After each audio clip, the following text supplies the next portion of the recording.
Jadi mandi di pesantren mah diwajibkeuna kudu pakai basahan gitu. Ngaji di pesantren. Mandi di pesantren mah kudu pakai basahan. Jadi untuk bubulu cun lah gitu. Untuk bubulu cek kayak katinggal di budung.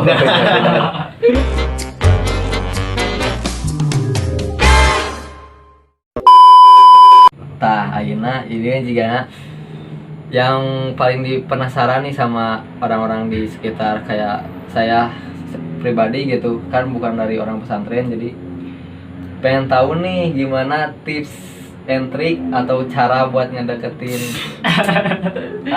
si cemewel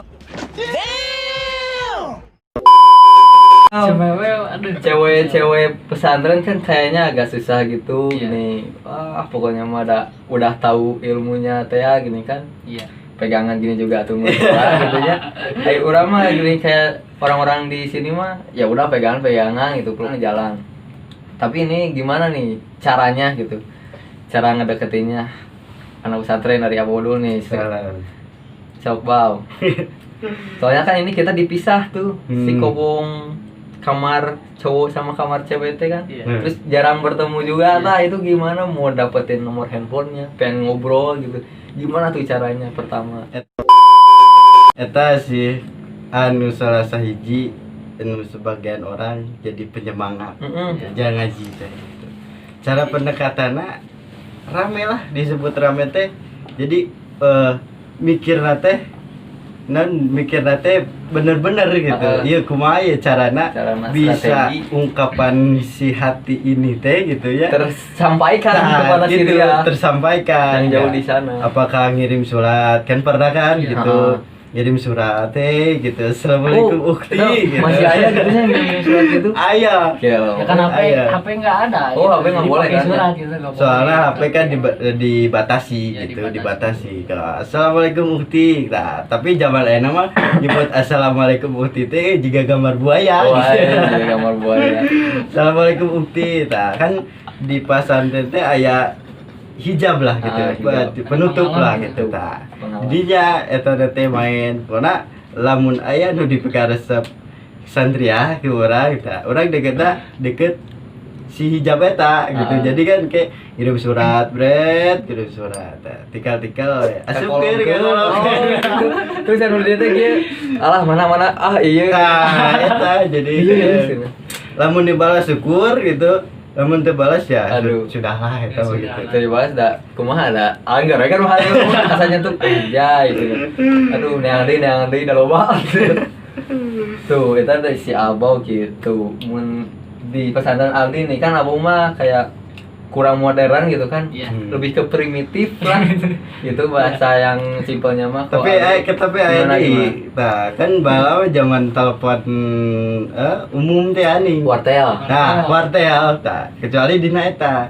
Kan aya si salah sahiji pesantren anu nyadiakeun si wartel eta teh khusus jang keluargana bisi aya nu nelpon. Tah eta kan pikiran orang yang nyampaikan sesuatu teh hayang nepi teh gitu, memikirkan 1000 cara iku kumaha gitu kan. Sedangkan orang hayang gitu kasampaikan eta. Carana kadinya nelpon lah. Santri aya nya kan rata-rata kobong santri jeung santria kan jauh. Nah, jauh. Otomatis aya lah didinya telepon.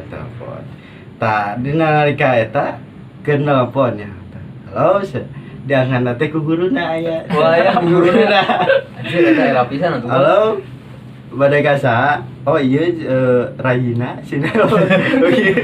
Oh iya Raina cenah bade ka teh anu cenah. Oh nya sakedap sia cenah. Oh mun dipanggil dah sandet. Halo, ieu aku. Iya aku Abau teh. Iya aku ya. Didinya teleponan tadi. Didinya rasa bunga, tapi aya nu teu bunga naik. Nah, naon nu teu bunga. Kapangi ku guru. Guru di tukangan juga. Kayak siapa. Tapi eta teh dipikir-pikir deui asa jadi rame gitu. Jadi suatu pengalaman anu hasenan teu gampang dipohokeun. Jadi kainget terus gitu. Jadi kenangan yang indah. Pengalaman eta teh bakal wah. Jadi atawa diselapkeun kita gitu ta di mana suatu seorang santri anu kangen gitu kan aya eta teh ieu naon pengalaman ieu nya aya eta teh carana gitu kan ke unggal pulang ke rumah teh kan sok aya lah gitu HP wah kontekan ngirim foto cetak urang cetak urang pas buka kitab dituna we kan teu nyawa eta keur mutolaah batur keur mutolaah padahal keur ningali foto indah pokokna mah kan wae lah masa jodoh mah kan kalau nu ngatur gitu. Kan lagi usaha Ya gitu. Yang penting usaha gitulah jadi rame lah gitu bener. Tadi siapa tanya Aldi kumaha ya di Aldi pesantren model Aldi. Kalau pengalaman pribadi ya masalah ahwat berarti ya ahwat santriah gitu ya. Santriah itu melihat santriawan ya laki-laki itu pertama mungkin dari popularitas gitu. Wah popularitas famous gitu kan. Jadi ada orang yang terkenal ada ya, yang nanyain gitu perempuan-perempuan itu pada nanyain gitu itu siapa tuh bahan tuh apalagi yang misalnya contoh juara kelas iya gitu. Benar atau juara angkatan juara adan seperti itu atau cowok yang jago gitu baca kitabnya gitu nah itu jadi incaran para santri gitu dari popularitas tersebut tapi itu kan yang popularitas tapi yang kayak orang biasa kumaha dah mun teu dilirik we nya iya kayak usaha ku sorangan mah gitu kayaknya dia harus berusaha lebih keras lagi sih boy nya tahunya sih sebenarnya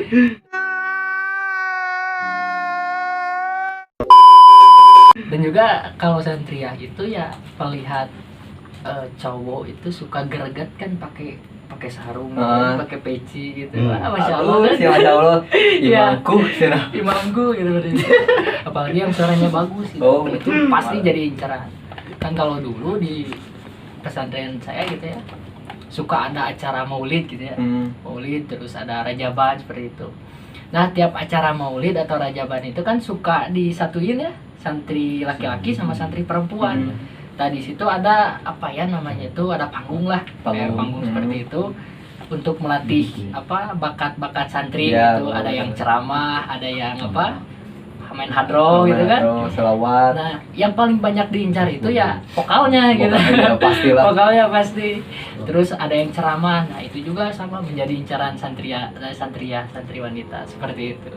Jadi kalau biasanya mah laki-laki teh ngejar gini kan ke cewek. Kok ini ya kalau ceweknya gitu rada agresif cuman jaim teh gini agresif cuman santuy. Paling jelas teh aduh udah yang juwil gitunya gitu ya. Tapi kalau masalah susuratan ya sama ada juga gitu. Tapi itu ada sesi boleh pegang handphone nggak hari apa gitu? Handphone paling tiap orang tua santri pondok jadi kan redas di sana orang tua kan suka bawa HP. Nah itu hari Minggu atau hari libur tiap bulan sekali kan saya tiap bulan sekali pulang. Nah dari situ mulai kenalan. Ya kan santri perempuan itu pada nanyain di komong-komongnya kan pada gosip lah. Suka gosip. Itu siapa sih gitu kan suka gitu. Ada yang tahu ini namanya si Anu misalnya. Nah nanti kan tinggal gampang cari Facebooknya gitu di rumah. Di Facebook di beranda profile tinggal ada about tentang si cewek itu. Wah ini ada nomornya langsung chat seperti itu. Pengalaman pribadi saya itu. Tapi kisah cintaan santri terlepas tina hukum. Jadi istimewa percintaan santri mah lah nya resep nya hukum gitu kan. Jadi resep lah gitu nya hukum kumaha gitu. Sadeket-deket nak santri istri gitu jeung laki anger gitu. Eta manena pada dua nana pada nyahuk jadi rada ngerem. Ada batas lah gitu. Batas lah.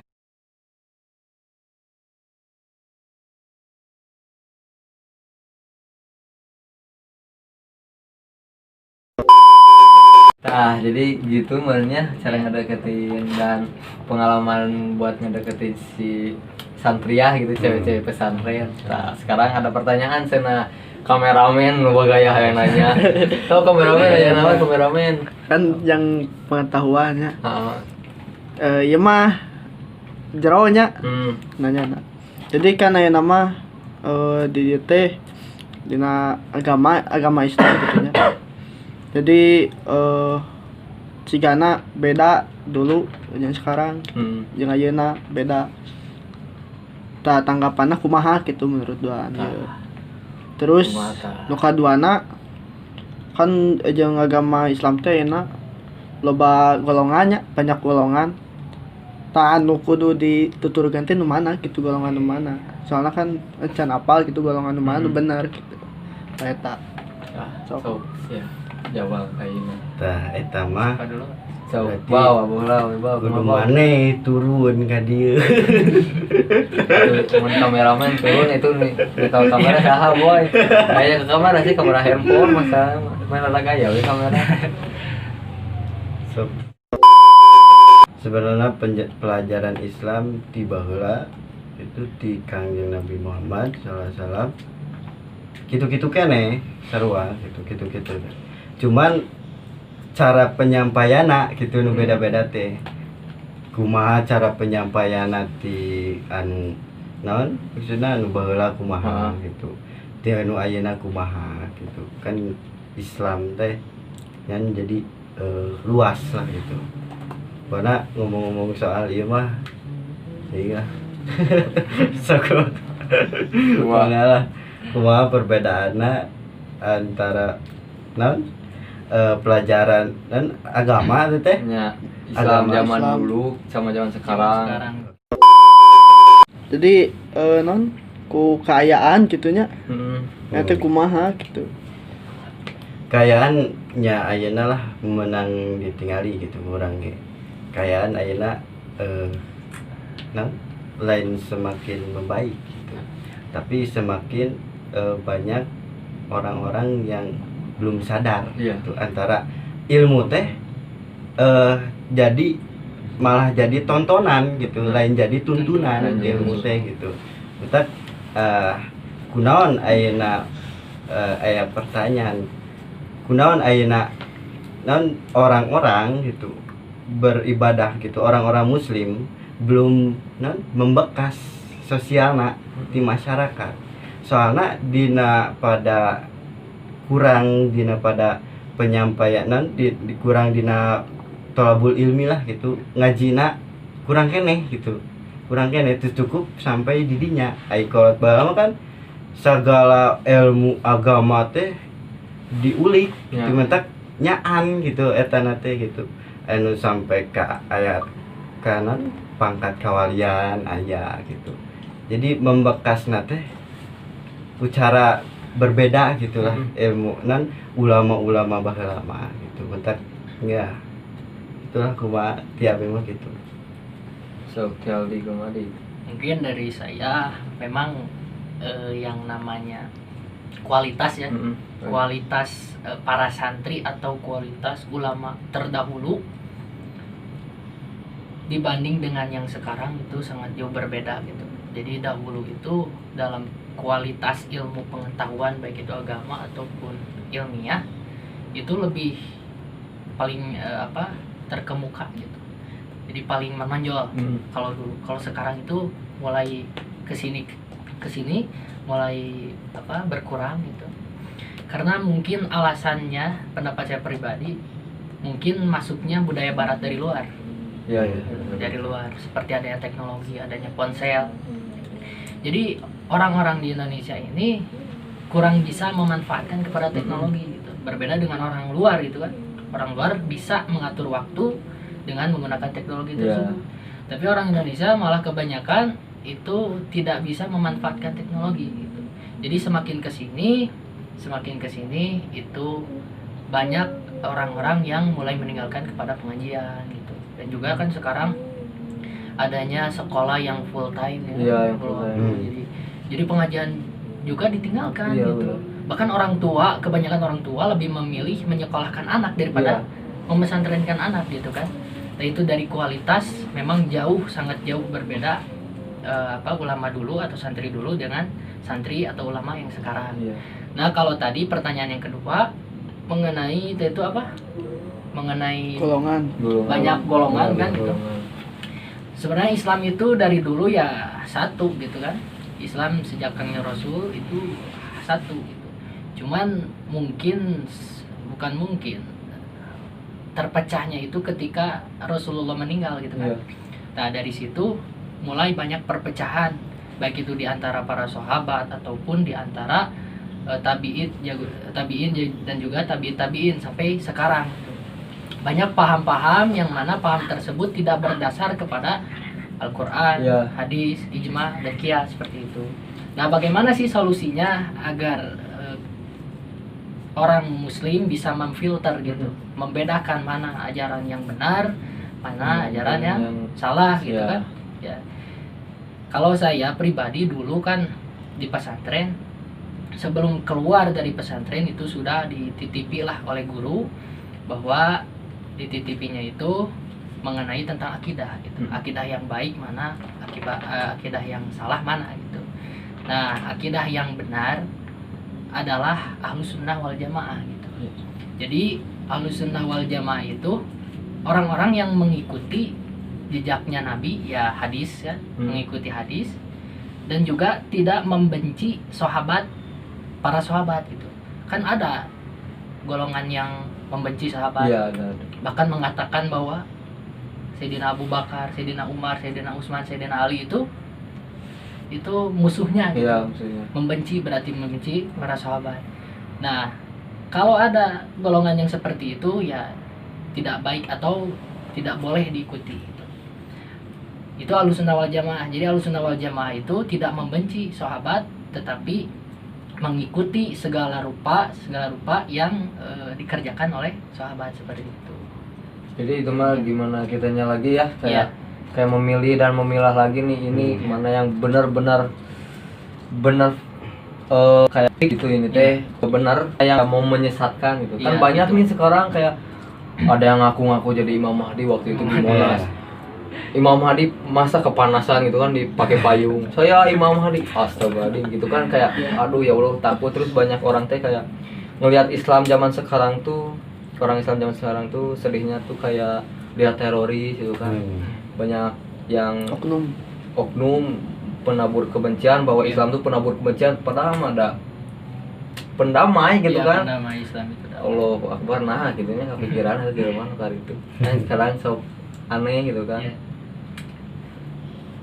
Itu dan juga yang selanjutnya untuk solusi gitu ya. Solusi kan tadi telah diketahui bahwa kualitas jauh berbeda ulama atau santri yang sekarang dan juga yang dulu gitu. Ini solusi bukan untuk semua gitu, tetapi untuk pribadi gitu ya. Untuk pribadi, pertama harus menanamkan rasa kepekaan gitu, kepekaan terhadap lingkungan dan juga kepada agama gitu. Jadi harus peka kita melihat ilmu gitu kan. Kalau kita peka melihat ilmu, pasti ilmu yang didapat langsung kita amalkan. Kalau peka. Tapi kalau hari-hari kan, hari-hari ada ilmu jadi asup telinga kanan, keluar telinga kiri. Jika ciri kata gitu kan. Nah, seperti itu. Itu pertama, bangun kepekaan. Yang kedua adalah gairah atau semangat. Semangat dalam mencari ilmu gitu. Mencari ilmu baik itu agama atau mencari ilmu pengetahuan secara ilmiah gitu kan. Itu yang kedua adalah adanya rasa semangat dari orang-orang. Yang ketiga adalah mungkin solusinya adalah banyak membaca ya. Banyak membaca, karena kebanyakan orang-orang yang tidak tahu itu karena tidak mau membaca gitu. Tidak mau membaca dan juga meresapi. Itu. Jadi mungkin itu saja solusi dari saya, tiga poin itu. Jadi ini nasihat bukan untuk semua ya, tapi untuk saya pribadi gitu, seperti itu. Terakhir. Gimana sok terakhir? Kan sekarang nih ada di rumah ya udah. Pesantren kan lagi diliburkan. Nah, terus di rumah itu ada pengajian ya. Itu jadi buat sahabat-sahabat semua yang nonton channel ini nanti bisa ikut ke pengajian gitu. Gimana nih buat yang penonton juga bisa pengen belajar juga nih, bisa gabung gitu, adakah itu mengadakan pengajian di manakah gitu, kayak belajar ngaji gitu, bukan pengajian, belajar ngaji gimana sob? Ya kalau saya itu alhamdulillah gitu, mulailah bukan dari dulu sih, baru-baru gitu. Baru-baru ya mengajar gitu ya, mengajar anak-anak SMP gitu. Sebenarnya bukan saya ingin menjadi ustadz gitu, bukan menjadi ajangan, bukan, tapi ini juga untuk belajar. Jadi apa ya, murojaah lah, mengulang-ulang yang telah dipelajari gitu ya, yang telah dipelajari diulang-ulang. Nah, saya pribadi ya di rumah gitu, di rumah ya mulai mengajar gitu dengan itu asisten dengan kameramen ada gaya mulai mengajar ya, bisi mau gitu ya, mulai merapat lah pada majelis kami gitu.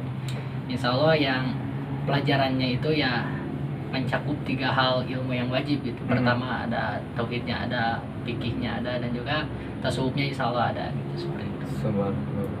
Majelisnya apa? Majelisnya apa? Oh, majelisnya itu namanya Majelis Al-Ihsan. Majelis Al-Ihsan. Al-Ihsan itu dari masdar ya. Al-Ihsan itu dari masdar, ada alif lam. Itu menunjukkan makrifat. Ihsan itu kebaikan.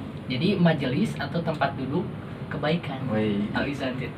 Jadi kumpulan yang baik-baik di situ teh boy, itu yang mau. Terus ada juga IG-nya, follow IG-nya di IG-nya mt.al-ihsan ya, benar. Nanti kita cantumin. Terus subscribe juga channelnya Majelis Al-Ihsan kalau nggak salah ya namanya, Majelis Al-Ihsan. Nanti saya linknya taruh di deskripsi box. Oke. Aduh, ini kita perbincangan sangat panjang, sangat banyak ilmu yang kita dapat hari ini gitu ya, khususnya buat saya pribadi, buat saya tergugah juga mungkin untuk belajar ngajinya lebih diperkuat walaupun tidak di pesantren, tapi misalnya kita belajar dari Aldi, dari Abau gitu kan, yang tahu lebih ngerti lah daripada saya gitu. Teman-teman saya juga tuh yang mau ikut juga, ayo kita bareng-bareng belajar ngaji. Mungkin nanti saya akan buatkan video lagi tentang salatri, cuman Q&A dari penonton nih, dari komenan. Dan nanti saya dari, kalau ada yang komen nih, kalau banyak yang komen makanya komen yang banyak, tonton terus subscribe terus tanya-tanya tentang nih berdua santri gitu. Kalau nggak ada yang nanya mah tuh gimana mau buat lagi videonya, maksudnya tuh kayak gitu. Jadi ayolah support channel saya dengan cara like, comment, and subscribe. Alright ya, mungkin itu aja perbincangan kita hari ini ya. Tadi kita sudah banyak berbincang gitu ya. Sekarang di akhir video ini gimana, ada apa motivasi sepatah dua patah dari ini nih kalian berdua, biar kita lebih giat lagi mengaji, belajar agama Islam lebih dalam, terus ibadahnya lebih giat lagi gitu, 5 waktunya. Gimana nih buat kita semua lah, motivasi buat kita semua. Dok, dari siapa dulu? Mau dari Abau dulu? Aldi dulu. Kalau dari saya, pendapat pribadi bahwa khususnya untuk saya itu motivasinya mungkin harus bisa atur waktu, atur waktu. Jadi memanfaatkan waktu, jangan sampai ada yang sia-sia gitu. Kalau misalnya sudah melakukan aktivitas yang satu, maka langsung lakukan lagi aktivitas yang lain. Jadi jangan nunggu dulu, jangan dulu rebahan gitu. Wah, kaburu kemana gitu, kaburu area. Nah, seperti itu. Karena kalau kita tidak bisa mengatur waktu, memanage waktu gitu kan, karena waktu itu ibarat pedang gitu. Jadi apabila kita tidak bisa menggunakannya, maka akan mencelakai kita. Benar-benar. Jadi mungkin motivasi dari saya itu, jadi harus bisa memanfaatkan waktu yang ada dan juga mengatur waktu yang ada, seperti itu boy gitu tuh. Jadi kita harus memanfaatkan waktu luang yang sebaik-baik mungkin gitu, dengan kita mengaji, sholawat, terus jangan lupa juga sholat 5 waktunya. Soalnya kalau di dunia kerja mungkin waktu adalah uang, tetapi kalau di dunia santri itu waktu adalah ilmu dan juga amal, dan juga pahala. Nah, itu dia. Makanya udah mau dapat ilmu, dapat pahala. Udah pasti boy, rezeki mah ngikutin kata itu juga. Nah, itu dari Aldi ya, tadi harus memanage waktu. Ingat, manage waktu dengan sebaik-baiknya. Kalau dari Abau gimana, Bau? Kalau lamun ti abi pribadi saeutik we nya. Jadikanlah ilmu itu tuntunan, bukan tontonan. Karena ilmu teh penting pisan gitu jeung urang teh. Jadi fardu lah gitu. Penting pisan ilmu. Wajib. Kunaon ayeuna naon ilmu teh hese narap ka urang karena kebanyakan ilmu eta teh nu geus kapaham ku urang jadi tontonan hungkul gitu, teu jadi tuntunan gitu. Cobalah gitu, mentar saurpun guru tong eureun ngaji gitu. Ngaji terus gitu. Dimana engke ngaji terus hate bakal tentrem gitu. Hate bakal tentrem, mentar mun hayang hate tentrem lain guna naon ngaji geus gitu. Ngaji. Dan juga tambahan untuk kita semua ini berupa pesan ya. Pesan kita harus ingat poin-poinnya. STTJU. STTJU. Ingat ya. Atau disingkat setuju. Oh, siap. STTJU jadi setuju. STTJU. Nah, yang pertama S, apa itu S? S itu sabar. Ya. Sabar dalam segala aktivitas gitu. Baik dari mengaji tadi kan, mengaji itu butuh waktu yang lama, jadi harus sabar walaupun belum bisa gitu, tapi terus mengaji, insya Allah nanti juga akan mendapatkan buahnya gitu. Itu sabar. Yang kedua adalah tekun. Jadi melakukan aktivitas itu kita harus tekun. Ketika kita kerja juga kan sama, harus tekun. Apabila kita tidak tekun maka dunungan nyarekan gitu kan, dunungan pasti nyarekan, cenah ieu nah kieu gitu gawena gitu kan. Gusti Allah ge nya sami gitu, tekun kan. Nu katilu taat. Gitu. Jadi berarti teh nu kaduanya. Teh nu kadua taat. Taat ka mana? Ka hiji taat ka Gusti Allah gitu nya, taat ya kepada orang tua, terus kepada pemerintah, kepada para ulama, kepada perintahnya Rasulullah SAW. Itu T yang kedua. STTJ ya. J. Nah, yang terakhir adalah jujur. Nah, jadi orang yang jujur pasti akan mendapatkan kasih sayang dari orang lain seperti itu. Jadi dikumpulkan menjadi setuju ya. Sabar, taat, tekun dan jujur. Sabar, taat, tekun Ya dan jujur. bukan JU gitu kan, jujur gitu. Udah jujur mah pasti bisa dipercayanya. Dapat dipercaya. Itu makanya emang untungnya buat orang jujur tuh gitu, gampang dipercaya sama orang lain. Tapi ada sakitnya juga jadi orang jujur gitu kan. Kayak pokoknya banyak lah gitulah. Dibohongi. Jujur ai batur ngabohong ka urang mending sakit hati. Ya Allah, astagfirullahaladzim.